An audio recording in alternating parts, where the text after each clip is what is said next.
औद्योगिक प्रदेश के बारे में डिस्कस करेंगे। ये सब हमारे विश्व ज्योग्राफी में प्रमुख टॉपिक थे जिनको हम पूरा डिटेल डिस्कस किए, तो इनको जरूर नोट कर लेना कौन से टॉपिक किसके बाद आएगा। यह क्रम हमने लगा दिया विषय सूची में, तो आप इसको नोट कर लीजिए। आज से नोट्स बनाना चालू कर दीजिए। अब हम लोग देखते हैं पहला टॉपिक हमारा है पृथ्वी की संरचना के बारे में। देखते हैं पृथ्वी की आंतरिक संरचना के भाग के बारे में डिस्कस करें तो अदृश्य और आगम्य, जिसमें हम अदृश्य मतलब देख नहीं सकते हैं, और आगम्य जिसमें हम जान नहीं सकते हैं। गहराई के साथ तापमान में तेजी से वृद्धि होती है। आप जैसे जैसे गहराई नीचे जाएंगे वैसे वैसे आपके तापमान में क्या होती जाएगी, वृद्धि होती जाएगी। अधिक गहराई तक खनन एवं वेधन कार्य करना संभव नहीं हो पाता, इसीलिए तो याद रखना जैसे जैसे हम पृथ्वी के नीचे जाएंगे वैसे वैसे टेम्परेचर बढ़ता जाता है। अतः वेधन कार्य कम गहराई तक सीमित है, तो इसीलिए हम लोग जो खनन कर रहे हैं ज़्यादातर कम गहराई तक हम सीमित कर रखे हैं।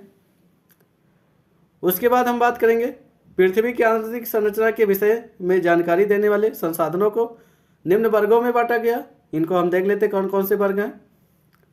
भूगर्भ की जानकारी के स्रोत के अनुसार अप्राकृतिक संसाधन, तो इसके आगे बात करेंगे भूगर्भ की जानकारी के अनुसार अप्राकृतिक साधन, उल्कापात। उसके बाद हमारा है प्राकृतिक स्रोत, तो ये 3 भागों में बटा हुआ। अप्राकृतिक साधन के बारे में बात करेंगे, तापमान हुआ, दबाव हुआ, घनत्व हुआ, ये तीनों अप्राकृतिक साधन है। उल्कापात में कोई साधन नहीं अवेलेबल है। और हम बात कर लेंगे प्राकृतिक स्रोत के बारे में, तो प्राकृतिक स्रोत हमारे जैसे ज्वालामुखी हुआ, भूकंप हुआ, ये सब हमारे प्राकृतिक स्रोत है, जिससे भूगर्भ की पूरी डिटेल डिस्कस करेंगे। अब हम लोग बात कर लेते हैं अप्राकृतिक साधन की। तो तापमान के बारे में पहले बात करेंगे। तो भूगर्भिक सर्वेक्षणों से यह बात प्रमाणित होता है कि सामान्यतः पृथ्वी की सतह से केंद्र की ओर, जब आप पृथ्वी की सतह से केंद्र की ओर गति करेंगे तो 32 मीटर की गहराई पर जाने पर आपको 1 डिग्री सेल्सियस का तापमान बढ़ता हुआ नजर आएगा।